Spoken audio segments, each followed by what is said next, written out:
now to our guest speaker. So I'm delighted to introduce Jasper Becker, who's somebody I've actually read in the past and been an admirer of. He's a journalist of long standing, many years in fact, and spent 18 years in Beijing.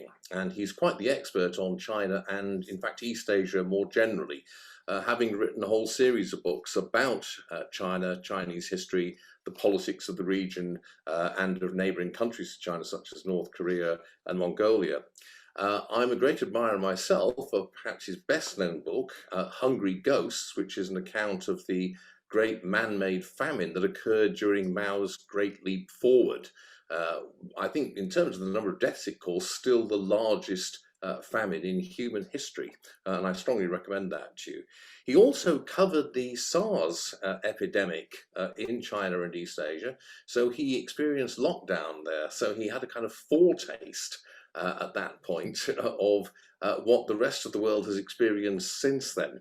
And that indeed is what we want to move on to, because he has a book just out about the pandemic and about its origins.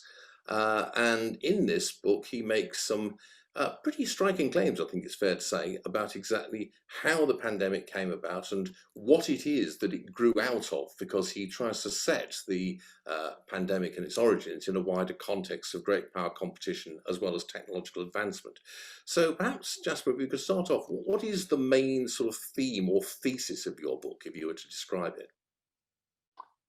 Well, I've called it Made in China because I think this was made in China, and I think that there's an awful lot of circumstantial evidence, which is quite hard to ignore, that this did come from a laboratory in Wuhan, and probably at the Wuhan Institute of Virology.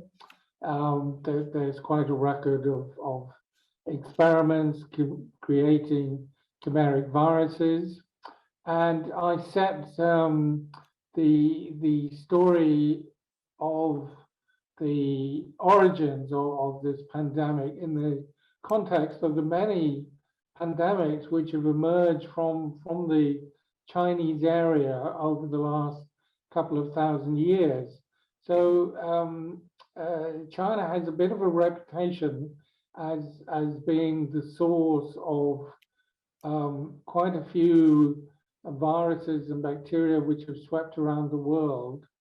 And it's for that reason that it was essential for the Western world and for international organizations, in particular the World Health Organization, to engage China in a very wide cooperation and to upgrade its surveillance of many diseases, including all the varieties of influenza and the various viruses which affect domesticated animals. And so that led to a considerable involvement of which was relatively new in China's development of its pharmaceutical industry, its disease control, and its research. And a lot of people were acting in very good faith on both sides, because they wanted to prevent another disease such as the Spanish flu, which is a great bogeyman in this virology field, from re-emerging again. Mm-hmm. And the couple of other things which I look at more than perhaps other people have done is China's record of being a victim and perhaps having an active program of biological warfare. And lastly, the most recent development has been a huge government-directed effort to enable China to take a technological lead in the new industry and science of bioengineering, of manipulating genes. So, I mean, let's unpack this bit. We'll go through several of the points you've made there. So, you start off by saying that China's got a history as the kind of focal point or point of origin of major epidemics and pandemics. And of course, now I'm old enough to remember the Hong Kong flu pandemic of the late 1960s, and I can remember, being sent home from school at the time because of that. And previous to that, there was the Asian flu pandemic, as it was called, at the end of the 50s. And if we want to go even further back, there was the Black Death, is generally reckoned to have originated on the borders of Yunnan and southern China before spreading right across Asia via the Mongols. So why do you think China in particular, or of the whole of the Eurasian landmass, has seen so many major epidemics start there and then spread to other parts of the world? Well, there's quite a lot of people who've been looking into this, and the current theory is that China was a place where the first animals were domesticated, namely chickens. The earliest versions of our domesticated chickens were to be found in the region, more in Southeast Asia and southern China than in the north, and also the domestication of pigs took place in China. In fact, the Chinese character for a house or a home is a picture of a pig under a roof. So this is so that took place about 8,000 or 9,000 years ago. You had these delta regions, where you could undertake very intensive farming of rice. So that meant you had very large concentrations of people, of domesticated animals, and also a lot of interaction in these wetlands where they grow this rice with wild fowl, which migrate across to and from China, and a lot of these ducks also contain viruses. So there's a suspicion, and that this is something to do with the emergence of these diseases in China, because you have these, and you still have in the Pearl River Delta and the Yangtze Delta and the Yellow River, very high densities of people and animals living close together, which means it's very easy for pathogens to mutate and to jump from one host to another. So that's quite a popular theory, and it was actually in China that people first started looking very closely at why things like the plague crossed over into people, and the idea became firmly entrenched during the third international plague in the 1920s, that animals are the vector for these diseases and these pandemics. Yeah. So, to summarize what you're saying there, what you're saying is that the ecology of China, if you will, the nature of farming there, the density of the population, and the historical, very long-standing history of intensive cultivation, in particular the Delta regions, makes what's technically called zoonotic transmission, this jumping of pathogens from animals to humans, easier there than elsewhere in the world. But what you're arguing in your book, as I understand it, is that in this case, we may well be looking at a different route. You sort of hinted at it, a lab leak being the cause of the pandemic rather than a zoonotic transmission. So what is the evidence for that you present? Well, when the AIDS pandemic started, people wondered where this came from, and an enormous amount of research went into tracing the zoonotic origin, and they discovered this was in the jungles, if you like, of West or Central Africa, and people talked about monkeys and bats as being host to this virus, which kind of somehow mutated. And so they got very interested in people capturing wild animals in exotic, far-flung places, eating them or selling them in some way, trading in them.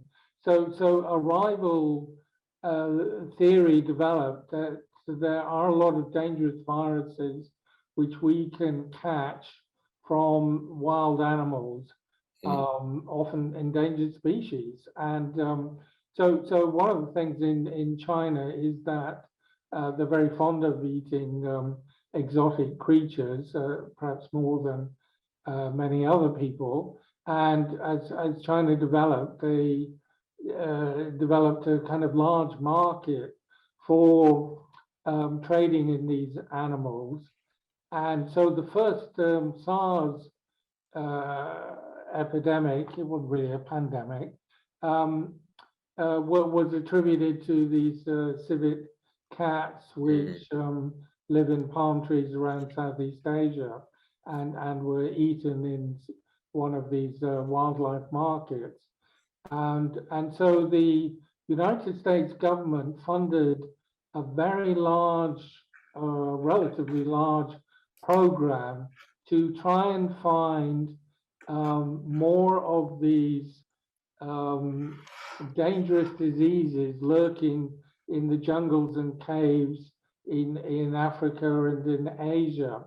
And so that's how they started funding the work of the Wuhan Institute of Virology, because they were trying to find the origin for this first SARS virus.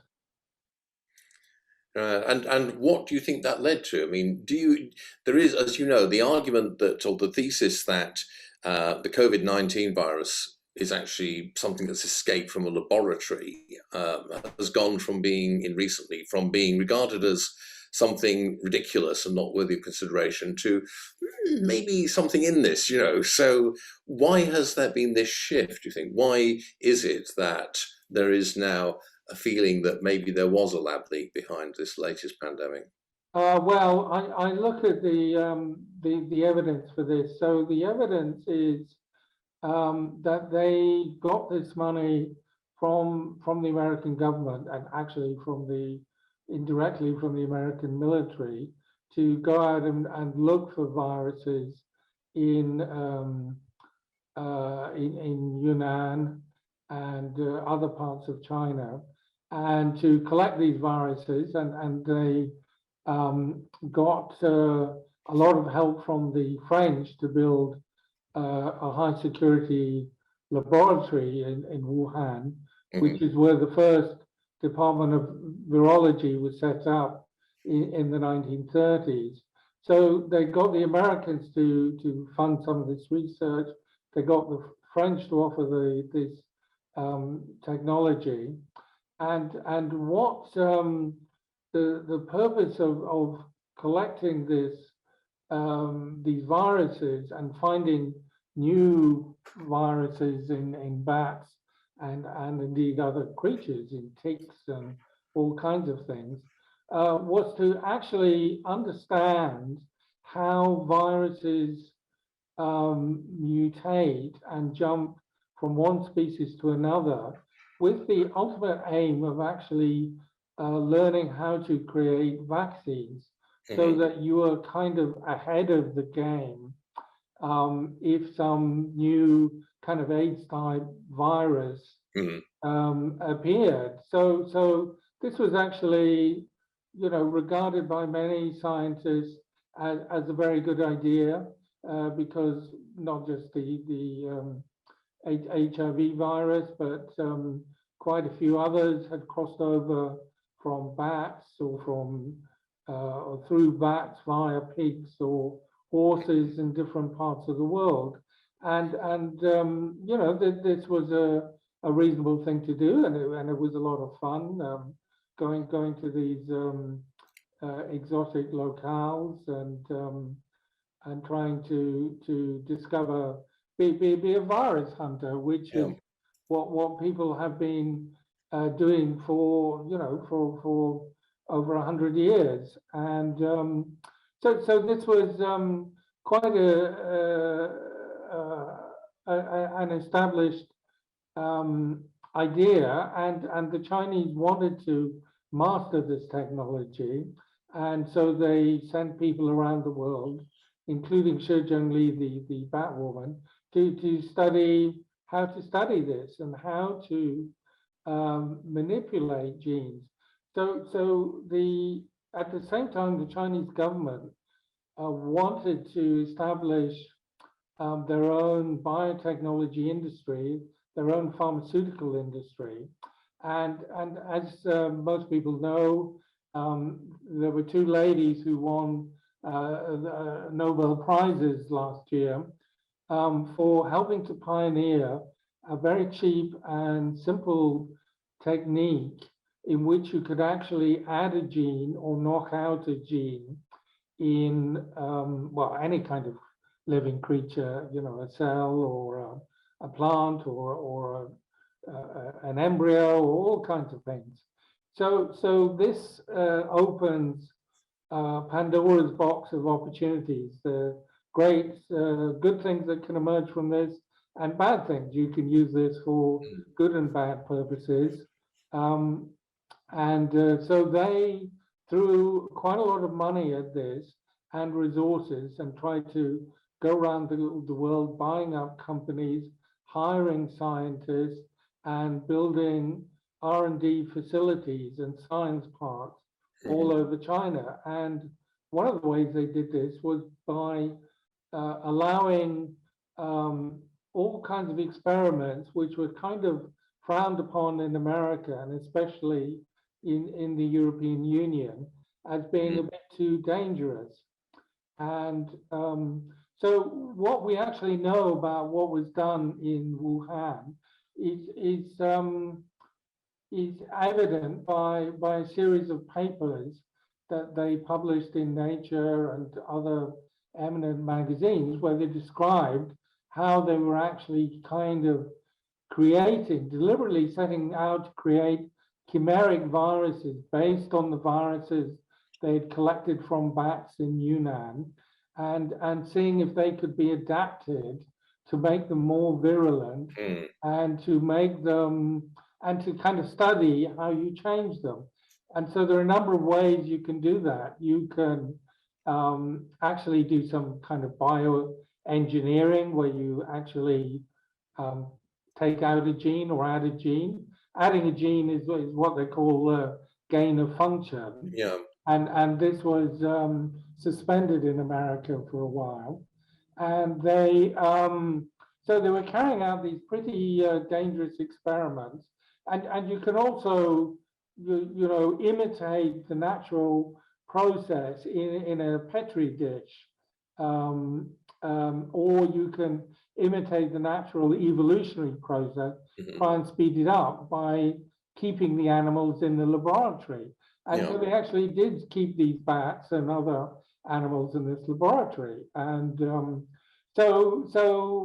we kind of have a pretty good idea of roughly what they were doing and trying to do.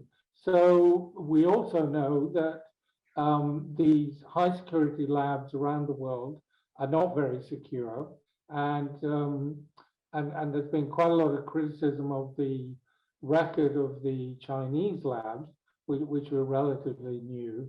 So we know that these laboratories are not very safe, and so all that is I go into detail, is the circumstantial evidence. You also have the behavior of the Chinese government, you know, and I explore the history of the secrecy of the Chinese Communist Party, particularly in regard to this kind of research. Mm-hmm. Right. So, I mean, to summarize that, before I move on, what you're saying essentially is that for very well-meaning reasons, research into zoonotic transmission was undertaken, and that this happened to be in line with interests of state on the part of the Chinese Communist Party and the People's Republic to develop a particular kind of capacity that they wanted to, if you like, develop and further.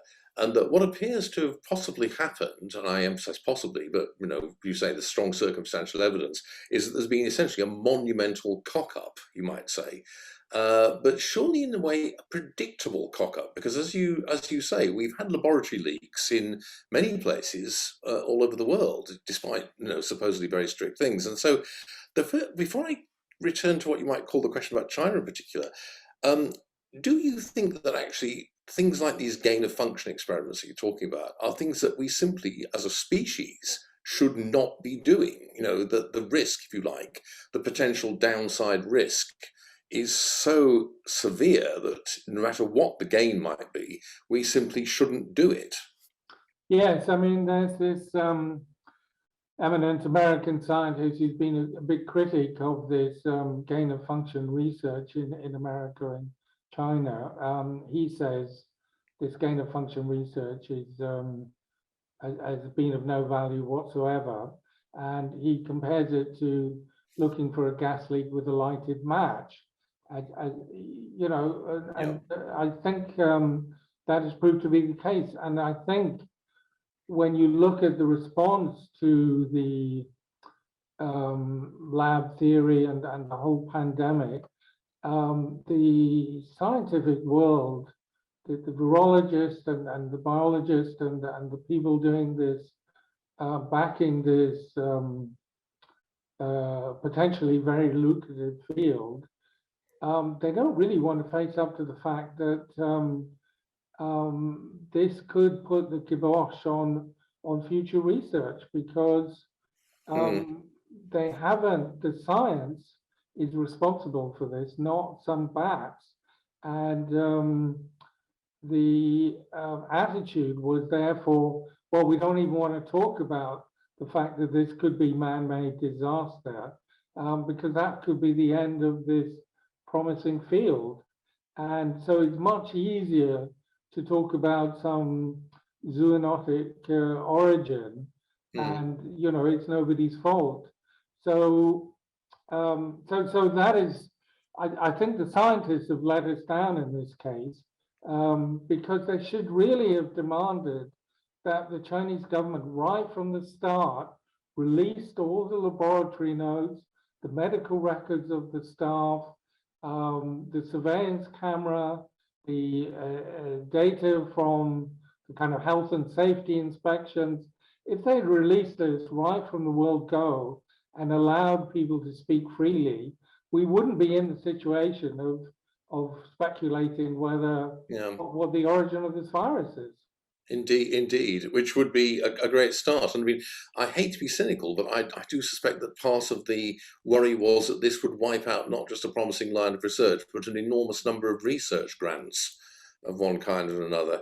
And not to mention any... Of course, in America, they're having a big political row about this, because Dr. Fauci is the one who ultimately authorized this kind of research in America and in China, and he's been sort of held up as the great authority. So he's in a very awkward position.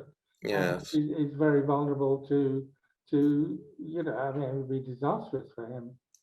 Indeed, and also for other people like, well, Dr. Simon Danczak, for example, the virologist who's played a major part in, for example, producing that open letter to the Lancet back last year, which rubbished the idea. He was the one that was behind this Eco Health Alliance and collaborated for many years with the people in Wuhan, and he's been on this WHO investigative team, and he has tried very hard to shut down any investigation into what he was doing and what they were actually doing in Wuhan. Yeah. So if this thesis is correct, and basically what we're looking at and have been looking at for the last year is the result essentially of a monumental balls up, let's put it that way, due to things like inadequate security around reckless experiments. Certainly, as you say, the scientists come out of it extremely badly, and that's a whole issue in itself. But also, what do you think the geopolitical implications of this would be? Well, I think this is another reason why a lot of governments don't really want to go near this, because if there's quite a lot of stories, mostly from the American intelligence sources, saying that the PLA took over the research laboratory after the French handed it over, and that the PLA has been funding a lot of this research in China and has an active biological warfare program. And so I don't know whether this is the case. You know, the nature of this intelligence is that one assumes they've intercepted some communications in China, or the latest rumor is there's a top-level defector who spilled the beans. But for some reason, there's, you know, they have some grounds for making these claims, which we cannot Which we don't have access verify. to. Yeah. The real trouble with this whole field is that gain of function is essentially can be used for you know, creating better crops, but it can also be used to create a biological weapon, because you need exactly the same know-how and facilities to do this. You know, it's no longer sort of some guys running around in a hollowed out volcano, you know, wearing uniforms and shouting orders. It's just placed in an ordinary laboratory with a kind of a vat. It looks like a brewery. You know, you can't tell what people are up to. So you know, you could say perhaps the Chinese are being extremely secretive because they have an awful lot to hide. And if the Americans could produce evidence of this that convince the rest of the world, which I think is going to be very hard, that would mean, well, what would that mean? That would mean some people would demand reparations for China, as President Trump has done, you know, trillions of dollars. It would mean that at the very least, China would have to agree to unannounced, on-the-spot investigations of its research laboratories. Is China really going to allow that? I don't think so. But if they don't allow that, how are you going to be ever be sure that they aren't up to some kind of, you know, this kind of research, and that there aren't sort of better controls, so we don't have another pandemic like this?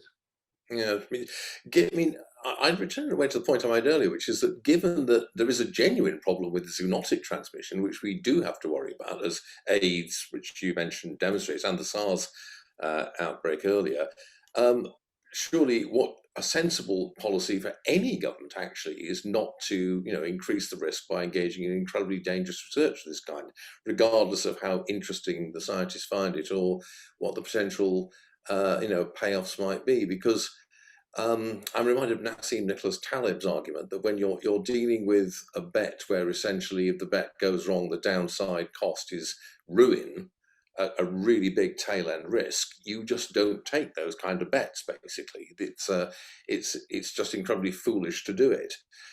So you would think that actually there's a rational case for anybody to think that this is just not a place you want to be going. Yeah, I think this is. I think this is a major problem, and I think it's a reason why people would actually like this problem to go away. They don't want to get into a big fight with China. It's too nasty. It's too powerful. And they don't want to close down this promising area of research because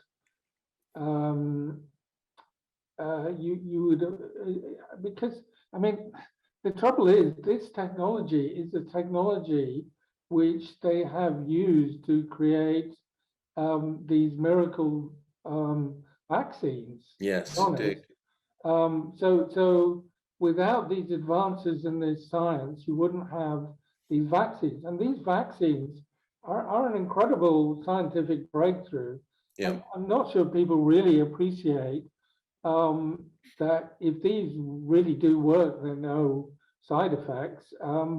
You'll be able to create vaccines for virtually any kind of disease in a short time at a pretty low cost, which would make it possible to vaccine the whole world. I mean, Yeah, this is indeed. not kind of crazy talk. So if you suddenly said, well, we can't do any of this research, that's going to be really difficult to live with. Indeed. So it's a matter really of, it is a really, from an economist's point of view, this is a really interesting case of cost-benefit analysis where you've got to sort of weigh up what the potential benefits are against potential costs, and also you need to have some idea of the probability of either thing happening. Yeah, and so it really is extremely important that the rest of the world forces China to really be open about what actually happened. And you know, a lot of the story that China has produced about this thing is basically designed to absolve it of any kind of responsibility. So they originally went with this wet market story, and then they realized, oh, well, that would still mean people could blame us. So they dropped that altogether to say, oh, this simply came from outside on frozen food packaging, and it's nothing to do with us, those horrible foreigners who did this. You know, we can't allow them to get away with this. And secondly, we've got to know what exactly happened so we can introduce proper safeguards. And thirdly, the mysterious story of this lockdown in Wuhan and doesn't really make any sense because apparently something like 5 million people left the city to go to the countryside in Hubei and spread all over China, but only 5,000 or 6,000 people died of COVID-19 in China. So how can this be? A few tens of thousands of people went on planes and left Wuhan, and that caused millions of deaths in the rest of the world. So what exactly happened in China? I don't know the answer to this, but it's possible that the lockdown was not effectual. It's possible that perhaps most Chinese have some innate immunity to this coronavirus. I mean, there could be lots of explanations, but we do really need to understand what really went on. Indeed, and I suppose I'll wrap up this session by saying, well, in some sense, if you're going to look at it from a rational point of view, it's actually in the long-run interest of the Chinese state itself to come clean, if you will, and to make the data available. But the problem always is, as lots of people know from personal experience, that once you've started down the path of lying about something or covering it up, it's very, very difficult to then turn around and actually make all that information public. But seriously embarrassing, apart from anything else. Yeah, I mean, if essentially, you have this Chinese leader who is taken a very aggressive line on many international issues and domestic issues. He's come under immense criticism. And ultimately, if he was found to be responsible for hiding this kind of information, it surely would create a enormous political upheaval. He would lose power, and you could have a completely different leadership in China. Yeah, indeed. Well, I think we'll move on to the. Thank you very much for that. Well, I think we'll move on to some of the questions now. So, got a question here from Edgar Walder, and he asks: is it true that 3 Wuhan lab workers were hospitalized in late 2019? That was in December, I believe, with symptoms very similar to COVID. Well, this is again coming out of the United States. We don't know who these people are, what they were doing, and was it in the WIV? Was it another lab? I mean, there are other labs in Wuhan. So the details are very murky, and we don't know where this information comes from. So I can't really say any more than that. Yeah, we don't have the need to know qualification, as they called it. Yes. So, anonymous attendee asks: biotech supremacy, cyber attacks in order to steal intellectual property from Western militaries, e.g., China stealing plans for the F-45 jets. Would China ever use more direct and obvious military tactics and attacks to challenge the West, do you think? Well, I think people are very, very worried that China would stage an attack on Taiwan. It's been sending jets into Taiwanese airspace with increasing frequency. We also know that there have been a lot of fighting in the Himalayas in disputed territory between India and China, in which quite a few people died.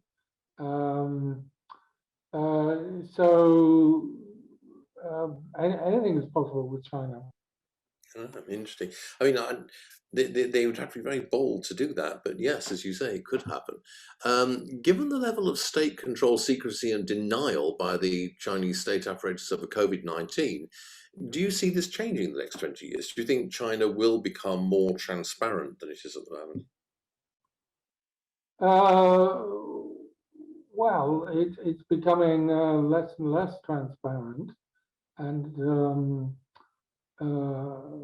yet more authoritarian, and it's not going to change as long as the current leadership remains in place. I think we'll be pretty sure of that.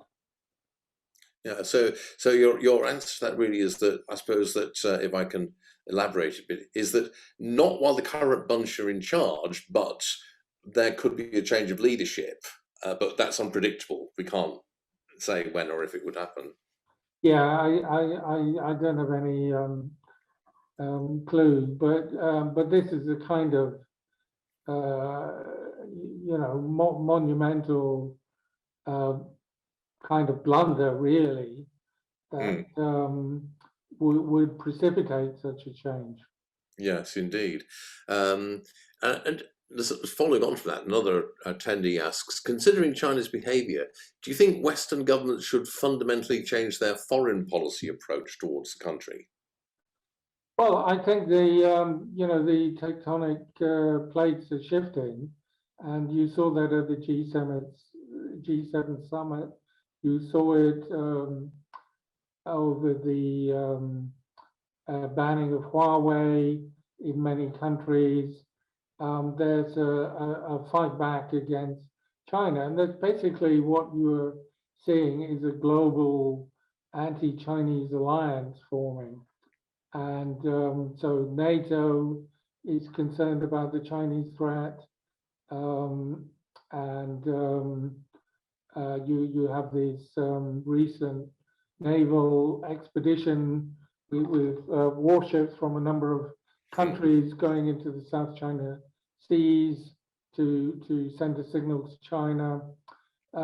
So China is no longer being regarded as an opportunity and is a country which we are going to indulge because we are going to think it's going to change. People are looking at China in a very different way than a decade ago.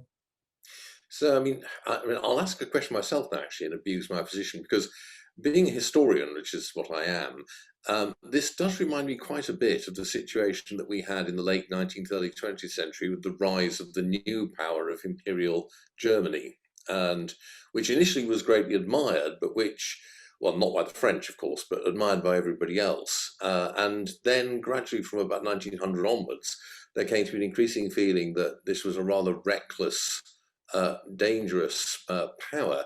But at the same time, the Germans felt that they were being fenced in and surrounded by hostile powers that were denying them their place in the sun and all that.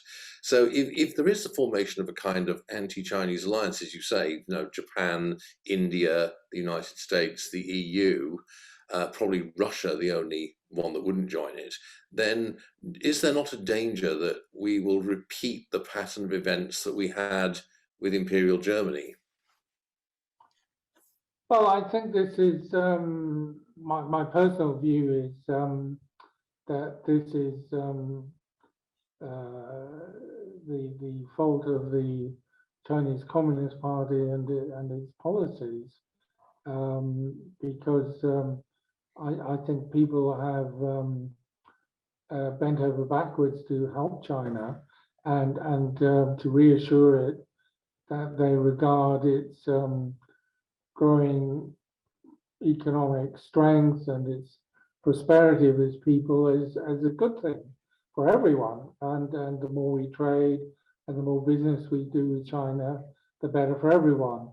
And I think that the fact that China has decided to use its wealth to have this incredibly fast build-up of defense spending is kind of the fastest in history. It's that's their decision. I don't think anybody ever contemplated attacking China or invading it. And the reasons behind all this are to do with the way China has changed from Chinese Communist Party has been changed from being a kind of internationalist, communist political movement into being a kind of nationalist, hyper-nationalist state, which blames the outside world for a series of humiliations and so this is narrative which they've created for themselves, basically to justify staying a one-party state. I think it's up to the Chinese to change that. I mean, we can only respond to what they themselves are doing. Yeah. It's again very, very similar. I mean, you could say that like the dreadnought race, which again the Germans started. So there are striking similarities, really. Another anonymous question here says, "Do you think the WHO was China's accomplice? In other words, is this another? What do you think of the role of the WHO in talking about or playing down the idea of the pandemic originating from a lab leak?" Yeah, they've well, I personally don't feel you can blame the WHO. They're a kind of hopeless pawn in a wider power struggle. I don't think they've covered themselves with glory, but I'm not sure what else they could have done. Their policy had been for a long time is to build bridges with China so that they could prevent another outbreak of a kind of Spanish flu type pandemic. And in order to engage with China to train Chinese scientists, create a a surveillance system, to create vaccinations, to gather data. You know, they really had to toe the line in China, as did almost all UN type organizations. Um, so they were given this task and they tried to carry it out. They did, I think it's pretty obvious, they felt very embarrassed internally, as I describe in the book, about their being put into this position. And then what was very strange, actually, was that China basically ignored all the WHO recommendations for dealing with the pandemic, which was based on 70 years experience, collective experience, and just did this lockdown and all the rest of it, and closed down flights and basically ignored whatever the WHO recommended. And then everybody in the West said, "Oh, it's jolly marvelous what the Chinese have done. It's so great. We are going to do exactly the same." So they also then ignored WHO recommendations, and then they were kind of set up because people didn't really want to confront China and call it out.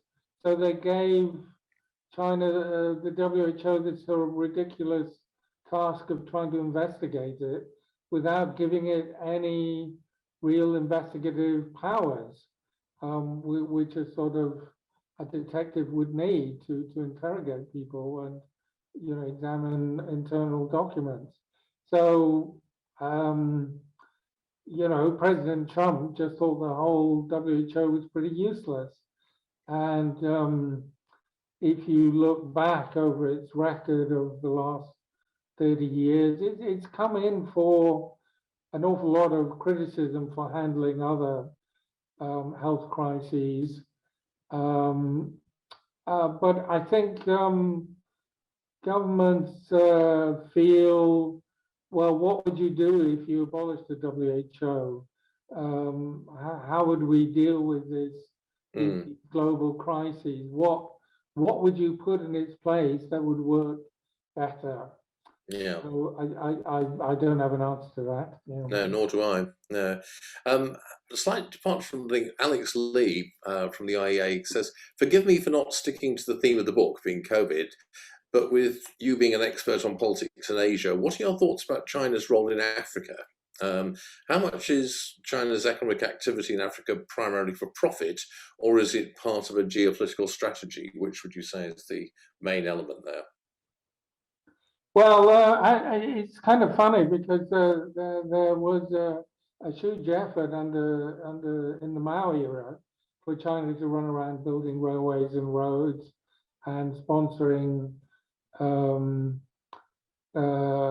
communist insurgencies, and they had an absolutely dreadful record because they always picked the wrong guerrilla army to support, and this was during their rivalry with the Soviet Union.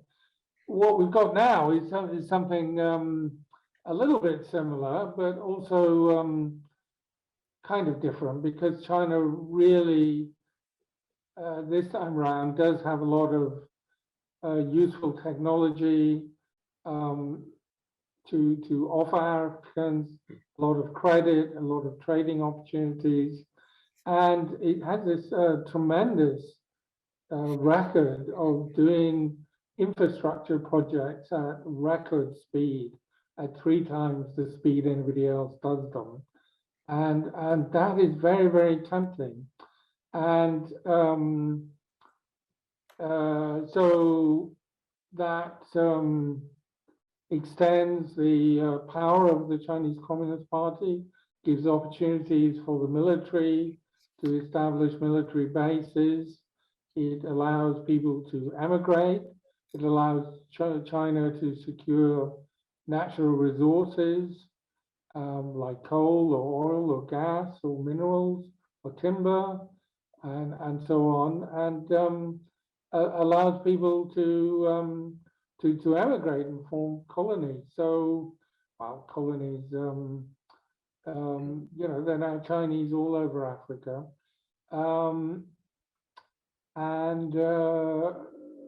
So is this a bad thing or a good thing? I think it's probably a good thing for many of these countries, because I think the international Western governments have really focused on a lot of problems like global warming, which are not actually that important to most governments in Africa. So I think we've been misallocating a lot of our aid, and what we should really be doing is opening up our economies to imports from Africa, and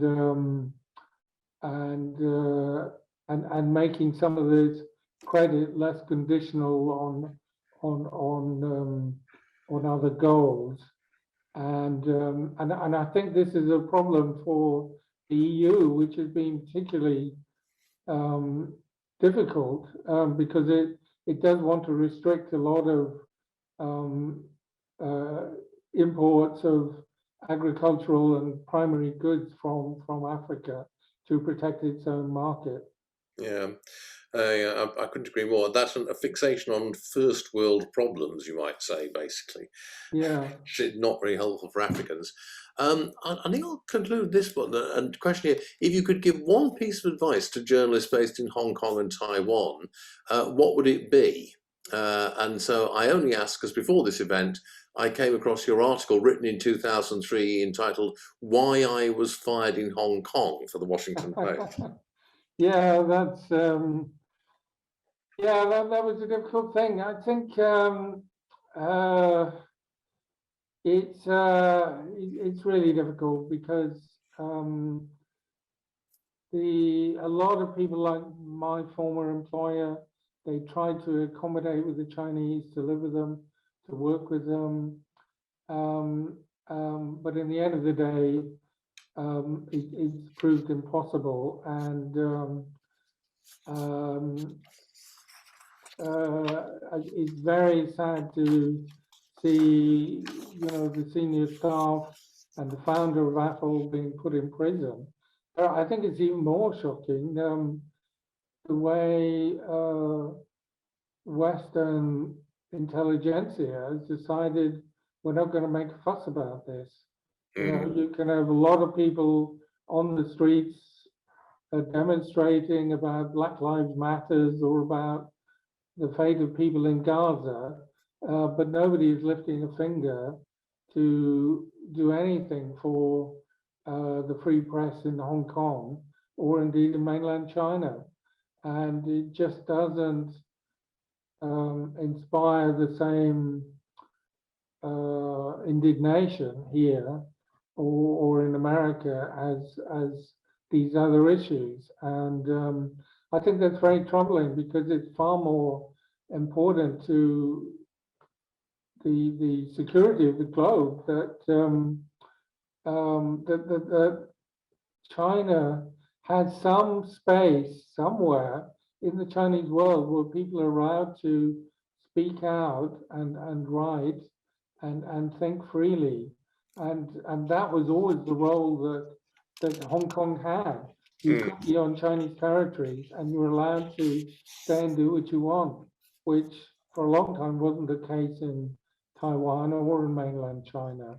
So when you crush this free press in Hong Kong, it's really very, very tragic. And I don't know what journalists can do in Hong Kong, because they already have the support of a huge part of the public in Hong Kong, but it's not enough to protect them. They need international support, which they're not getting. Right, indeed. We have questions about the media actually, which sadly we don't really have time for. But I would definitely add, my voice to what you say there about the need for that. So It's I'd first of all, like to thank everyone in the audience here, particularly book club members, donors, and the IEA's online patrons. And also, Jasper, I can give you a chance now to advertise your book, so to speak. So yeah, that's what it looks like, and it's just coming out this week, and you can order it on Amazon. You can also order it directly from the publisher, First Publishing, which is a small independent publisher. And I'd just like to say a word of praise for the publishing house, because when I started writing the book and talking about the lab theory, it was still anathema to almost every respectable scientist or intellectual to tolerate this. And so when we were doing it last year, it was actually very brave of them to carry on backing this book. It's now kind of more acceptable, and a lot of people have talked up this possibility, but they really did stick out their neck. Yeah, very true. And yes, I must say, before I move on, that I am quite impressed by the way the media has behaved a bit like a shoal of fish and suddenly swerved one way and then the other. So anyway, yes, please do consider supporting Jasper by purchasing a copy of his book.